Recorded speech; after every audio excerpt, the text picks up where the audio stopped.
How can you grow income at real inflation rate? Fed and government want nominal values to keep rising, even if real value is down. If your income can't rise, then rising prices will leave you poorer. Bingo. Bingo.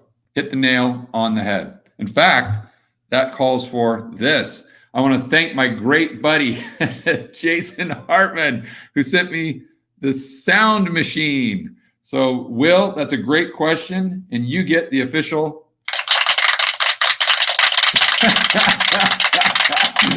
You get the official. Jeez, that thing lasts way too long. Thanks a lot, Hartman. I appreciate it, buddy. You're awesome, man. You're awesome. But that's the problem with inflation, is the cost of goods and services usually inflate faster than your income. And the income is kind of like a lagging thing.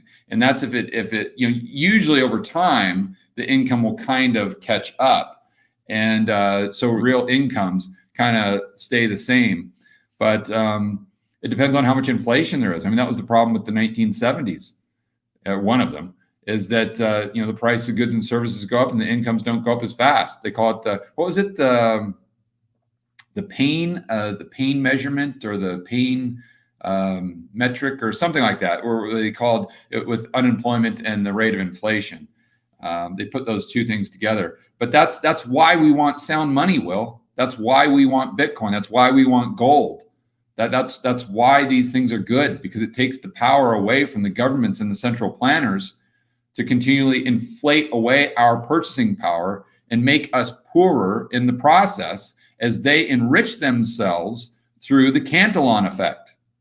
Just what I've been saying in my videos. They're closest to the spigot, so they get all that money prior to inflation going up, whether it's consumer price inflation or asset inflation.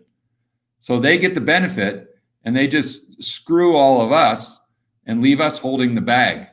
That's what's happening, and that's what happens in a fiat money system, and where you've got where the governments have a monopoly on the creation of money.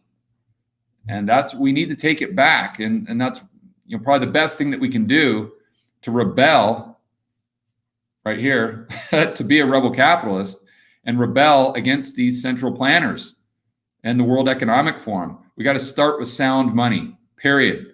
And whether that's gold, Bitcoin, silver, whatever, we got to start with sound money. That almost immediately takes the majority of their power away. So how can you grow your income better?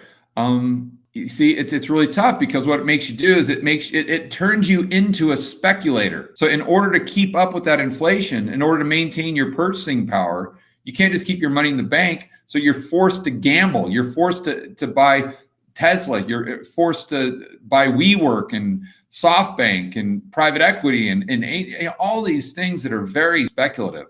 It forces people further out the risk curve. It also forces your pension fund further out the risk curve.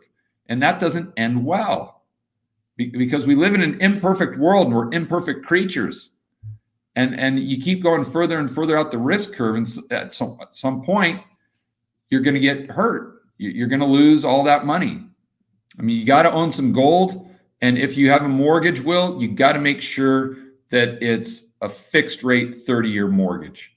Because then what you're going to be doing is you're going to be gaining purchasing power through the loan, because you're paying it back with cheaper dollars, you see, while you're probably losing purchasing power with your income.